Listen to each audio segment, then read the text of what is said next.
I talk a lot, so I'm just gonna try to summarize it. Bro, But take all the time you need, man. We got it. We all good. right. It actually started.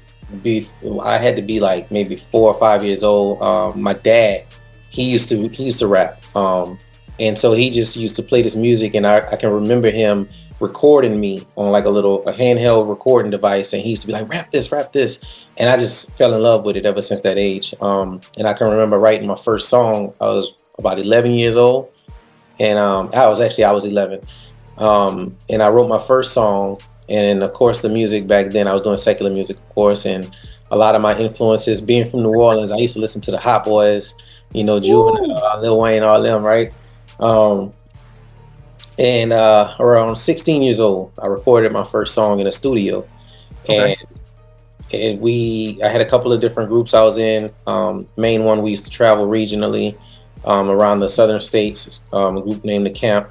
Um, Dealt with a couple of record labels. Fast forward, I watched the DVD. I'm pretty sure you've heard of it before, called "The Truth Behind Hip Hop," and Hmm. it radically changed my life. Up until that point, I was certain that I had a real relationship with the Lord, and even before our shows, we used to drink, get high, um, and he used to be like, "Lord, let's have a good performance," and then we proceed to get on the stage and talk about B's and H's and drinking. And so, at that point, after I watched the DVD, man, I repented and gave my life to the Lord. And I was told it was a phase. And ever since, man, I've still been making music. Took a break at one point when I first got saved, because I Okay. was thinking, because of the DVD, True Behind Hip Hop, I was like, Yeah. man, I can't do this, this hip hop or this Christian hip hop. I was like, God is not glorified with this. So Hmm. I just stopped. I was like, I can't do this. And I'll wrap it up right here. But before I quit, I wrote a couple of songs, Christian hip hop songs, and after about a year's time, I was listening to one of them, and it was convicting me. So I Okay. was like, wait, if this can convict me, it can convict somebody else. I was like, surely I can utilize this for God's glory, and that's when I started doing it again, and been doing it ever since. So. Man, that's crazy. So, okay, that makes sense now. Uh, Liquor, Lust, and Lies definitely makes sense. That was the life you left behind, obviously. So Yeah. that's dope, man. Okay, so as a secular rapper, what did you learn from that you brought over to this genre? Because a lot of times, man, when secular artists make their way over and they don't have substance in their rap, they don't really know how to do it for the Lord.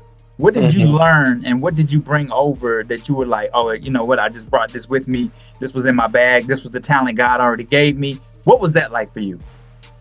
It's funny. If I had to say anything, I would say probably just authenticity and Okay.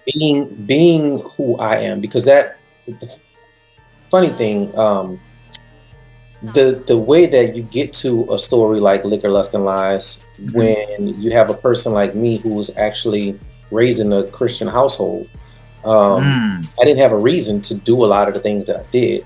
But mm, because of the music and the influences that I had from, musically as an yeah. artist, I started becoming what I was talking about. And I started doing the things that I was saying in my music, even though that wasn't really the life that I grew up living. Right. So then I I would say the authenticity is still something that came over to the Christian side, because I never wanted to rap about something that I didn't know, because I used to Sure. see people doing it, and I was like, bro, that dude ain't really living like that. So thank God, he came and snatched me when he did, because I was getting worse and worse doing that Okay. secular music. Um, but I would say the authenticity and trying to be everything that I'm talking about is probably what came over. Man, that's good. That's good. I think that's what a lot of people need to know about, this crossover, right? Like you say you put the rap down for a minute.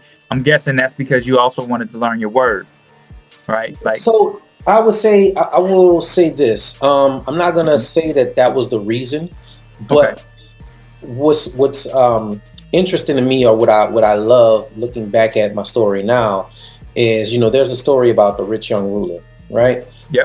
Before I gave up music, I didn't know that story. You Okay. know, I'm pretty sure I probably heard it when I was a kid, but I didn't understand it to the extent of, really knowing what was going on. I probably heard like a little Bible story version of it. Mhm. But when I got saved, because of the fact that I was thinking that this music is not going to be utilized by God, I said, I don't Mm. want nothing to do with anything that's not godly. I mean, I was one of Man, those yes. people that probably get on somebody's nerves where it was like I was probably a Bible thumper because I was like, that's evil, can't do it. Don't how that is. A Yeah. lot of zeal, but no Yeah. understanding. And so when I look back at it now, I was willing to give up everything for the sake of Christ.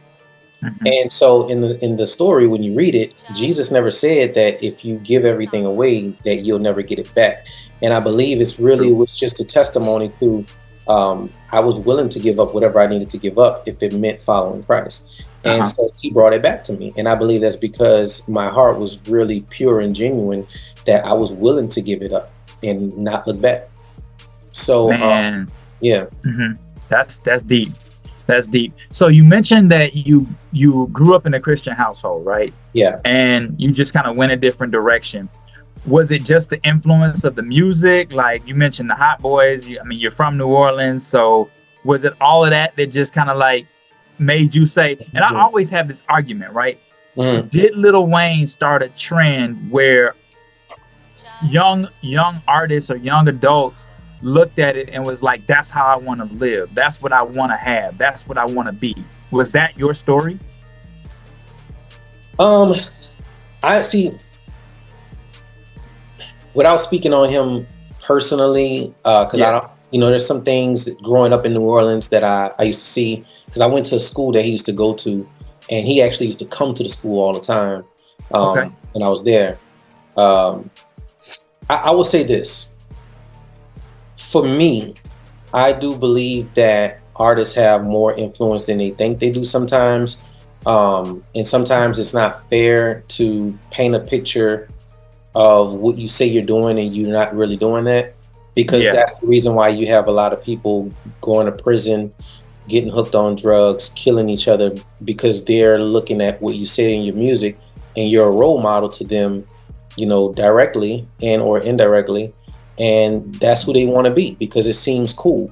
And the influence for me, actually, he was my favorite rapper. And I mean, outside of living the life of Christ, I Yeah. still argue that I don't, as a total rapper, there are people that I think you can put in a category with him. Hmm. As far as substance and things like that.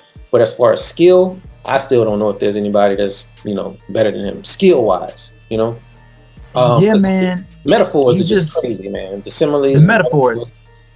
and so The that's what, metaphors are hard to touch. yeah, that's what made me like him. It was Okay. that because before the Lil Wayne switch, the old Lil Hmm. Wayne, I did used to like him back then, um, but it was more so Juvenile was the most popular one back then. So Hmm. um, when I was growing up and influenced by that, but yeah, once Wayne switched, man, I was like, that's the dude. Yeah. Yeah. So That's and I was listening to an interview this week earlier where the Hot Boys were talking about having a reunion. mhm. And another New Orleans rapper, D1, was like, we don't need He said we don't another need that. reunion Yeah, yeah. because it's gonna bring people back to that messy life. Would Hmm. you agree that that would bring you back, or are you to the point where you're like, nah, I'm good. I wouldn't even. I understood what he meant, Yeah. because I mean, and I D1 might not remember me from way back then, Okay. but I remember the first time that I saw him and met him. We were actually doing music at a church at the same church. Oh, And good. actually, D1 came out to my album release a couple years back. I think it was 2018. He Dope. performed. Um, but I understood exactly. I only say that to say I understood where he's coming from, because especially coming from New Orleans, Lil Wayne. I mean, he have all of those people looking up to him, and so kind of to answer that first question, I can't say I would blame Lil Wayne, but he Hmm. definitely changed the entire game. So if you see what he did to the entire game, where you got rappers with tattoos on their face now, everybody's using the auto tune to rap, and Imagine what he did to New Orleans. You know, because that's Mm. all over the place. So, you know, New Orleans crazy about that dude, man. Um, but yeah, I understand where D1 is coming from. But for me personally, um, that I don't think that that's going to, you know, bring me back in the sense of, you know, like, oh, I want to do that because, you know, I believe I'm to a certain level where I'm like, that's not what's up. But I do understand and I agree with him about the nostalgic feeling that it'll give you. Yeah.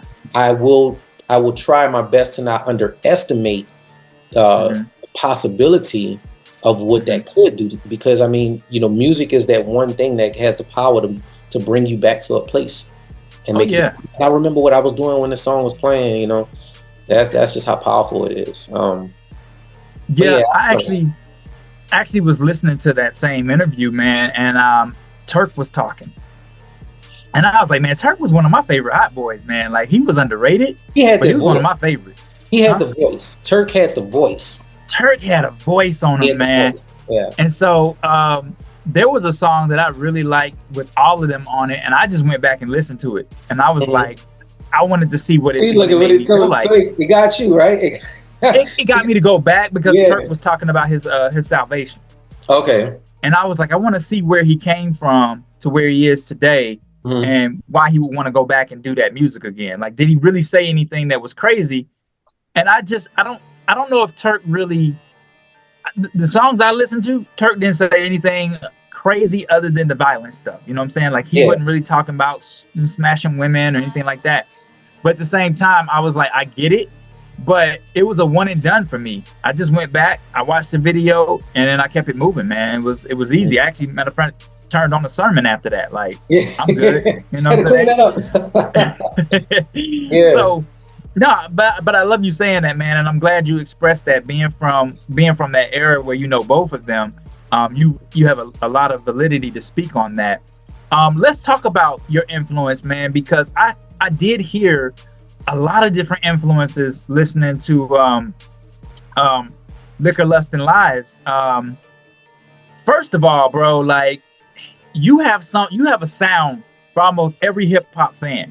Would you agree with that? Like I could hear vibey, I could hear down south, I could hear a little bit of like what I would hear. I could hear comment on some of your tracks. Like I could hear a lot of different versatility. Speak on that, man. What is writing for you like? What is your process like, and where do you write from? Do you write from a place of experience? Do you write from a place of pain? Do you write from a place of just happenstance? Like where do you bring it all together? Like you kind of answering the question as you ask it. I do that. It My bad. no, you good. There is no one answer to that. It just depends Yeah. on how I feel, and I think that's the beauty of it, and why I love it so much. Because there's literally some days where I'm like, okay, I want to write a song about God's grace, so I'm gonna start writing Mhm. it. I want to write a song about faith. I'm gonna start writing it. Yeah. Oh man, I just heard a song on the radio, and it got me in the mood to write. So you know, not gonna say that that can't be an influence because I think sometimes artists, oh nobody influences me. You do Yeah. it comes from somewhere. You know what I mean? Yeah. Also, it might be like somebody, my son, he's really good for this. Oh, you heard this verse? You heard this? He comes to me asking me if I heard the latest songs. I'm like, no, not really. Um, so he'll tell me, and I listen to something like that. Okay, that was some bars, and it made me want to rap. You know what I mean? Yeah. If I hear a good beat, I want to rap. If I go through something in life, I want to talk about it. The Yeah. song you mentioned, "Liquor, Lust, and Lies," man. That song came about. I was writing just my thoughts, and then Mhm. as I was writing the thoughts, I just started making it rhyme. And then I was making the rhyme, and I said, I want to find a beat. Found a beat. I was like, I'm gonna record this. Record it. It was like the guy who engineered it for me. His wife was like, I really like that song. Can I sing on it?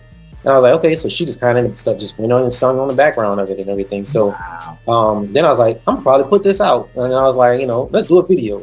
Got the Mhm. idea. I told actually the same guy, engineer, shout out Kid K Productions. He did the video. It came out Mhm. exactly like I asked him to do it. Mhm. My face was all big in that video because Mhm. I had just gotten oral surgery, but I Yeah. didn't push the date back. So I was like, I'm in pain. I was like, that might make good for the video. Let me do this video while I'm in pain.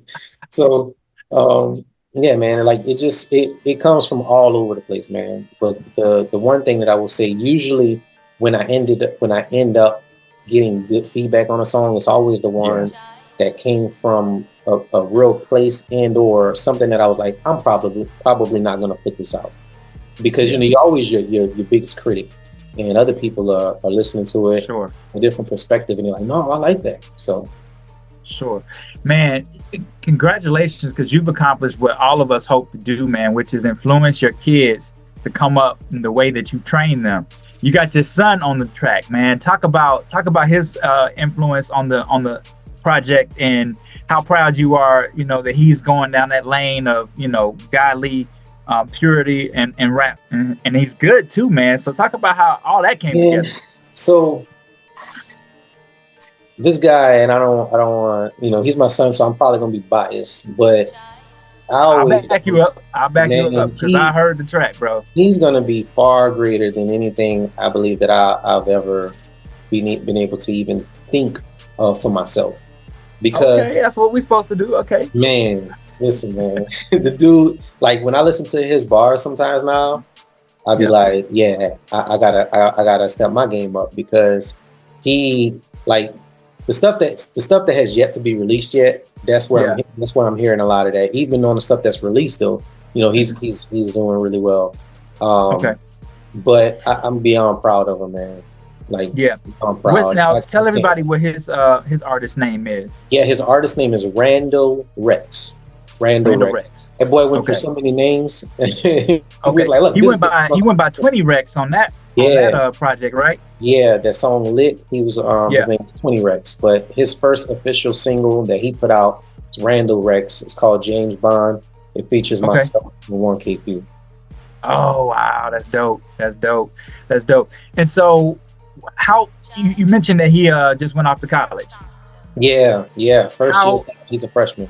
how involved does he want to? Congratulations on that too, by the way. Thank you. How involved does he want to stay in the music? Has he talked to you about like, Dad, I want to do And this on the weekends. I want to just whatever, yeah, whatever. we're gonna be doing he wants to do like a reaction page on YouTube with me and him. Um Okay. and because he always get a kick out of he want me to listen to a song. So he's like, well, let's do a reaction Yeah. page because I guess my reactions, must humor him or something. I don't know. But he's definitely wants that's what he wants to do with his life, his music. So, we Okay. talk to him a lot, we sit down with him because there's so much that goes on in the industry as a whole. We just still want him to not just it's one of those things as a parent, like you're trying to look out for your kid, you want them to Yeah. follow their dreams, where like you can still do music, but here's have a backup plan, and you can Mhm. still stay involved in music, but understand the business, learn the business. Yeah. He does audio engineering is what he wants to go to school for. Okay. So Okay. he's gonna probably be involved in music in one way or another, no matter what. But as far Yeah. as the skills, man, he's still working on making beats because that's how he actually started. He started making beats before he started rapping. Oh, But he dope. writes songs. He wrote a song for his brother and himself. That's a single that's Okay. out as well. It's actually called One Last Dance. It's more of a pop song. Okay. That's one other thing about him too.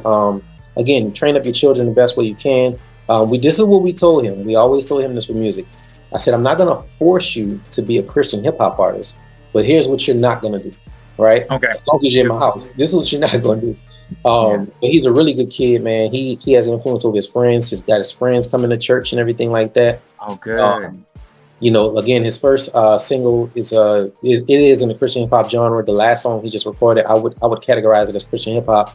But I would say to me, he overall, I don't know anybody that's doing exactly what he's doing, but I would say kind of think D1-ish, but think of a person that has the skill set of like a Tory Lanez. Hmm. He kind of sings and raps. He's Okay. like very melodic. He kind of sound like those new school dudes. Okay. Okay. Very cool. So, talk about the church aspect, right? Obviously, it was important for you to raise them in the church, your kids or whatever. Talk about how your impact is right now with your local church. What are you Um, doing there? there's some things I can't technically say just yet because it's in the works. Oh, But good. we Okay. are working with our local church that we attend. It does surround music. Okay. And we've been there just for a couple of months.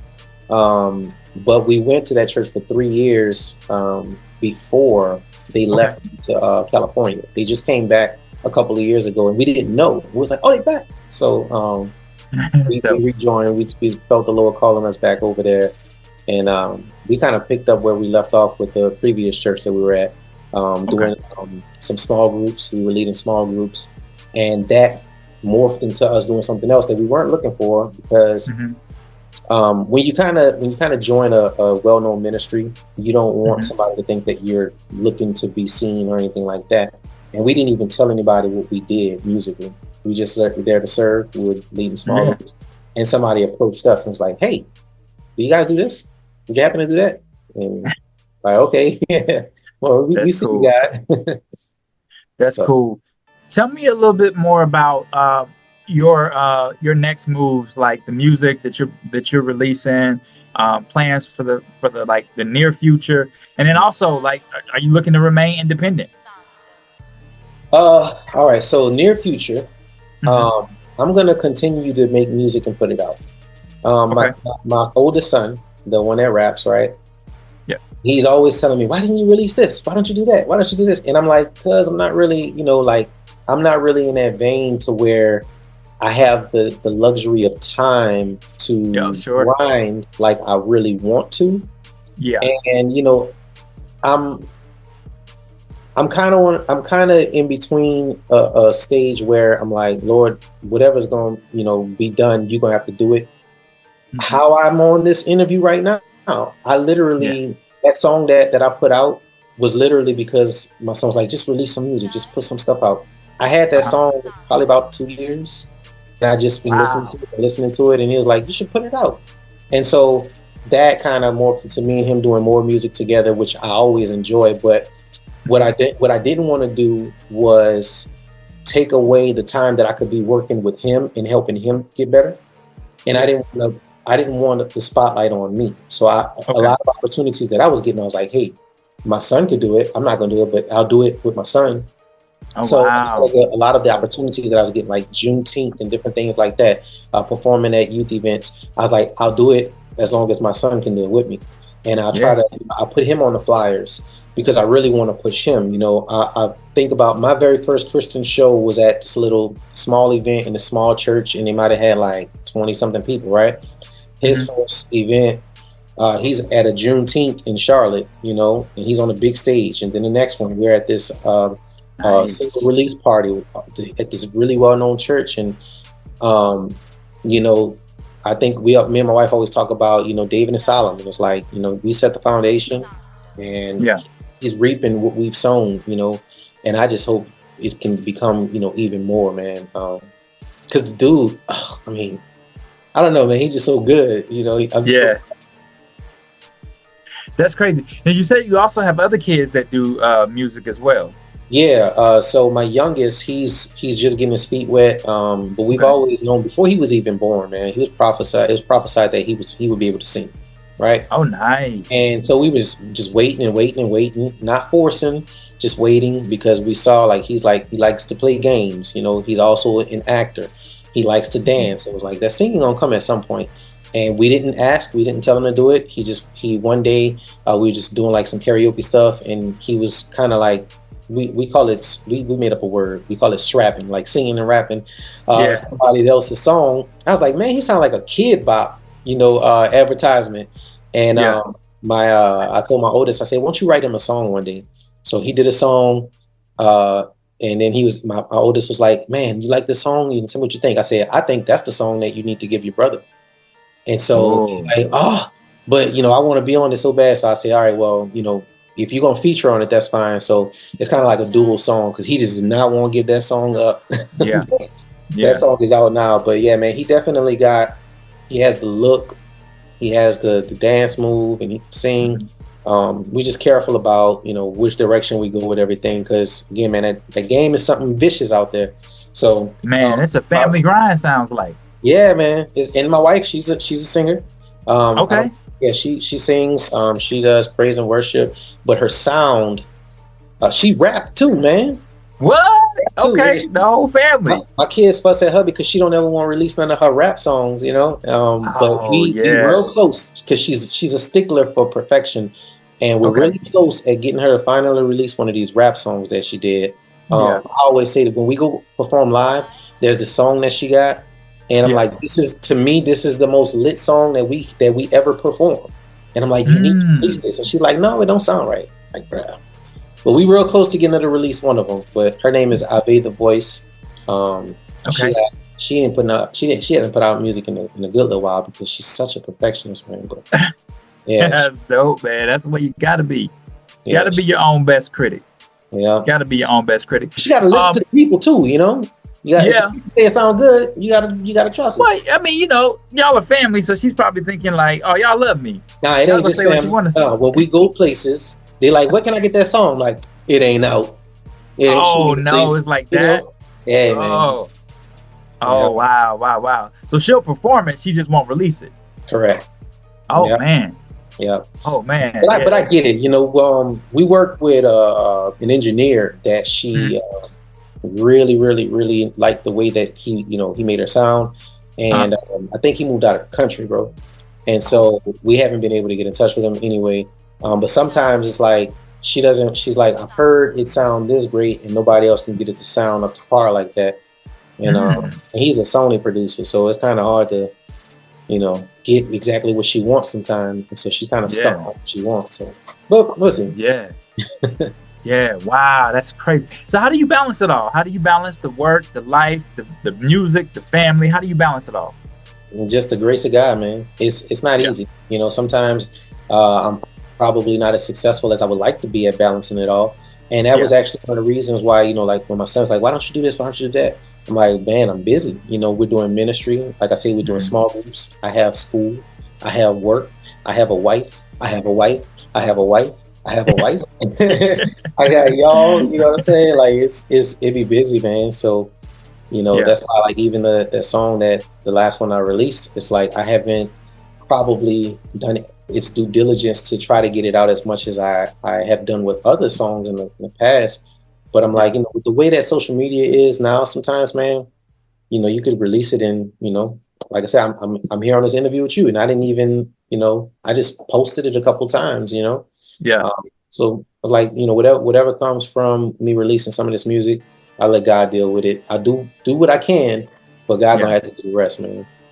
Man, I love that. I love that. I love the fact that you see the importance of the balance, right? And to put God first and everything is always the only way we're gonna be able to get things done. It's like staying on His path and staying in His will. You're in His will when you are putting Him first and understanding that He has a balance already set up for the family, and you Yeah. obey that, and we were responsible for that. That's all we can ask for, man. That's really dope, bro. I have appreciated having this conversation with you because, like I said, man, there's so much that I think we could unpack here. That I want the audience to unpack. Especially your relationship with your son, how you were able to raise a godly man. Two godly men sounds like, and just being able to see the probably the one thing that we as parents all fear. Like I got young kids, right? So I'm And, always like, how they gonna turn out, man? How they gonna turn out? yeah. Um, Talk to me about Yeah. that real quick. Was that always something that you knew, like you knew was going to be something that you and your wife were able to like accomplish without the bumps and hurdles of the world coming in because you had overcome it? Is that something that you always kind of were Um. confident about? So the way that there's two things I would say to that. The first thing is, Yeah. the Bible says, "Train up a child in the way he should go. When he's older, he won't Mhm. depart from it." Right? That's Yeah. the first thing. I trust the word of God, and I'm like, all we can do is do our best. We're not perfect. One thing that we always tell our kids, is if we feel like we're wrong about something, or if we don't know, we'll try to tell them the best that we can tell them. Answer the questions the best way we can. Um, and we try to be as good of an example as we can as a man and woman of God, right? So we Mhm. apologize to them if we're wrong. We apologize to them if we've done something that may seem counterproductive, or something that may not be biblical, and we say, this is blah blah blah, this is XYZ. Also, something I learned from my stepdad is we didn't always tell them, don't do this, don't do that, when it comes to how they interact with the world, but we'll Mhm. tell them, this is what can happen if you do this. These are the Yeah. possible consequences and the possible outcomes of what happens if you do this. and then Yeah. we just let God do what He do. You know, we tell them, we laid the foundations. You know, we kept them in church. One thing that some people may disagree with, especially the generation before us, like the Boomers and Gen X, is we didn't always force them. Like we didn't say, "Do you want to go to church today?" But there was some Sundays, especially because we're in ministry, and so we used to be there before church start, and we'd be there after church end. There were some Sundays that we literally would be like, "We're not going to take them today," or some night services that we like, "We're not going to take them tonight," because we didn't want them to get wore out. We knew Yeah. what we were like as kids, right? Yeah. There Oh, were yeah. some things that were impactful as far as us going to church, but we didn't rely on church to create the foundation for our children. And you know, I know sometimes some people probably looking like, "Oh man, they didn't bring their kids to church," blah blah blah. We have church at home. We have communion at home. We have our children teach us sermons at home. So we're not, you know, the same way that you're not supposed to rely on school to just teach your children everything that they need to learn about life. You can't rely on just church neither, you know, because they're more prone to listen to us and to follow our examples than they are somebody at church. So, you know, when I look at that and then I think about my life, you know, I'm grateful for everything that I was taught growing up. And I wasn't necessarily like, my parents weren't the most strict, but there were some things that I do believe contributed to once I did get a little freedom. I was like, man, I'm about to do this, I'm about to do that, because there were some things that I couldn't do. So me and my wife, we try to keep a really healthy balance with not having that kid that has bars on the window. So once they have freedom, they go crazy, right? So we gave them a little bit of freedom, and I think that we're seeing how that's unfolding with my oldest, because he's the first one out the house.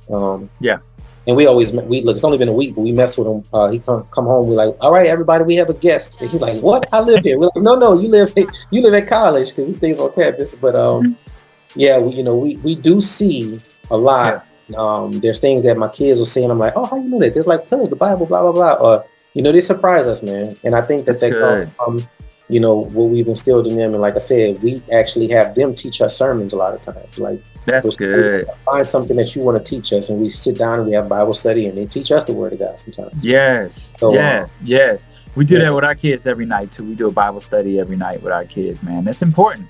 It's really important. So, tell us where we can find you on social media, bro. Like, where can everybody follow, get the latest music, support your ministry?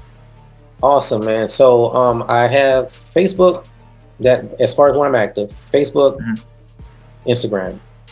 You look under Levana Check, there's nobody else, right? I have to do better, because I don't be on there like I used to, As far as music, man, I had one copyright issue with that Liquor, Lust, and Lies mixtape, and it took all my stuff down. So I actually re-released it with new songs on it on my Bandcamp page.